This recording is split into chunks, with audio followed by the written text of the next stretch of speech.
Hello, hello, hello. Today I am recapping the latest episode of Drag Race Season 18, Q-Pop Girl Groups. I have a lot to say, so without further ado, let's get into it. The queens walk back into the workroom after the non-elimination premiere, and Jane Don't expresses that she should have been in the top 2 over Nene. But Nene says it's water off a duck's back. All she cares about is impressing the judges, not her sisters. Mandy tells the girls that she is strongest in a performance challenge. And for the first time in 2026, let's all say it together. The edit was there. So it's a new week in the competition, and we get a new She Done Already Done Had Hearses called Rue Rules, where Rue pops up on the screen and says everyone has a voice, but not everyone deserves a microphone. At that moment, Rue enters the workroom and announces that the queens will be performing in 3 Q-pop girl groups. Q stands for Quintessential Queer and Queenie. They will need to write and record their own verses, as well as take charge of the choreography and the looks. The first track is Funk Almighty, a disco number inspired by Sylvester. The second track is titled Go Go Go, a pop number inspired by Wham. And the third track is titled Cherries, a punk rock number inspired by the Runaways. 3 guesses which track Discord wants. As the top 2 of last week, Nene and Vita get to pick their teams, and the remaining queens will form the third and final group. Nene picks Mia Starr, Smart Choice, Ciara Mist, Mikey Meeks, and Kenya. Rita picks Briar Blush, Juicy Love Dion, Discord Adams, and Jane Don't.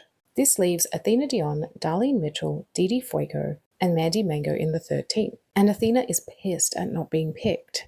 Nene clears it up in confessional saying that Athena seems like the Grande Dame type, meaning she's not a team player. But that just fuels Athena even more to prove Nene and Vita wrong.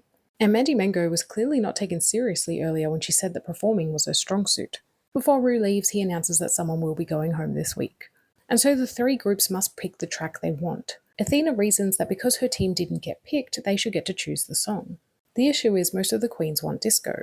After some squabbling, Athena does end up getting disco for her team, which is ironic seeing how that ended up going later. Nene's gets pop and Vita's gets punk rock. And speaking of Vita, she's a little game player. She messes with Athena about wanting disco, but then says she secretly wanted punk rock all along. Okay, I see you, Vita. Jane Don't becomes the Megami of the season, helping her team write lyrics, including Discord Adams, who said that she could turn punk rock out.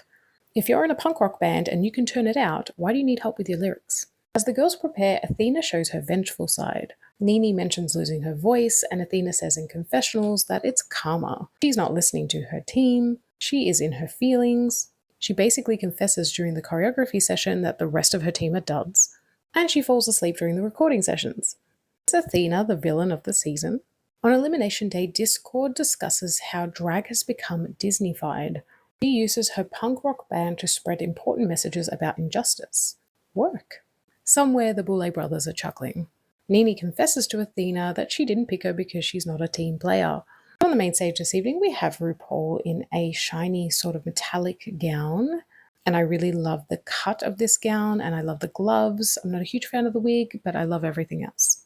We are also joined by Michelle Visage, T.S. Madison, and extra special guest judge, Dove Cameron. First up are the Studio 50 Whores, performing Funk Almighty.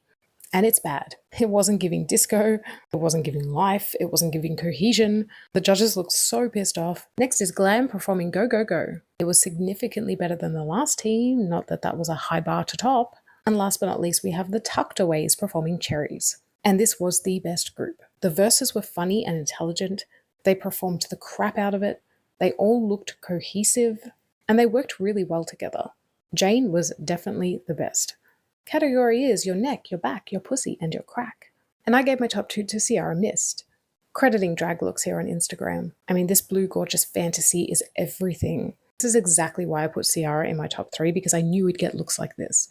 So it's time for the judges' critiques, and the disco team are automatically put up for elimination. Mia and Jane are the top 2, and the rest are made safe. And this is an interesting format, because if the disco group were the worst, then the punk rock group were definitely the best. So really it would make sense to put them in the top, but I guess they didn't want to have to critique 9 people on the main stage. First up is Athena Dion. Her look is called majestic, but her team wasn't funky. Rue actually says they belittled the song. And we know Rue loves Sylvester, and I can honestly say I've never seen her look so offended in her life. Next is Darlene Mitchell. She is told that she was missing soul and there was no unity. I think her holding that ridiculous note was her only saving grace. She gets emotional on the main stage about her sobriety journey and the community that she has formed. You can tell Rue likes Darlene, especially her drag name. And I like Darlene a lot too, but I do have to be honest and say that I actually thought she was the weakest of the night, and I really didn't like this look. Next is Mandy Mango, and she's told her dip saved the performance. She had high energy, maybe too high energy. And on the runway, I do not like this. The neck up was cute, but the bottom half, awful. Next is Didi Fuego, and damn, her legs. Michelle says that her makeup needs dimension, her face looks a little flat. She was also told that she was too stiff on the main stage. Where was the fuego? She throws Athena under the bus a little bit, saying she wished she pushed her opinion a bit more when it came to the choreo.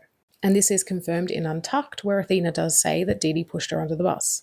Next is Mia Starr. She commanded that stage with her expertise. The runway was interesting, but the judges wanted to see her face. Next is Jane Don't. She is told that her performance was pure magic, and that she was a rock star. Her runway was so campy, this feels like something you would see on Drag Race UK. So the results are in, and Jane Don't is made the winner. Yes, I absolutely agree. She tore it up this week. Not only did she help everyone else, but she also excelled.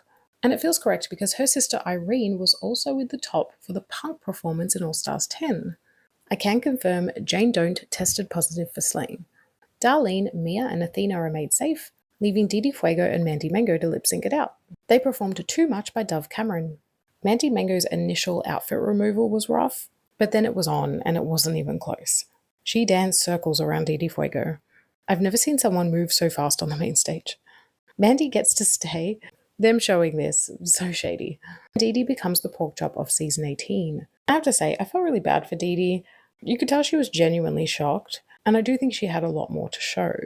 I don't know if I agree with Didi being in the bottom. Maybe I would have put Darlene there, and I know everyone's going to hate me for that because they all love Darlene. And I love her too, but apart from that note that she held, everything else wasn't that good. Either way, my friends, I want to know what you thought of this week's episode. Do you agree with the judging? What did you think of the lip sync? Who had your favourite look and performance? Next week is the return of RDR Live, and we are getting a serious juicy Love Dion edit. But as always, let me know all of your thoughts, and I will see you very soon for another video.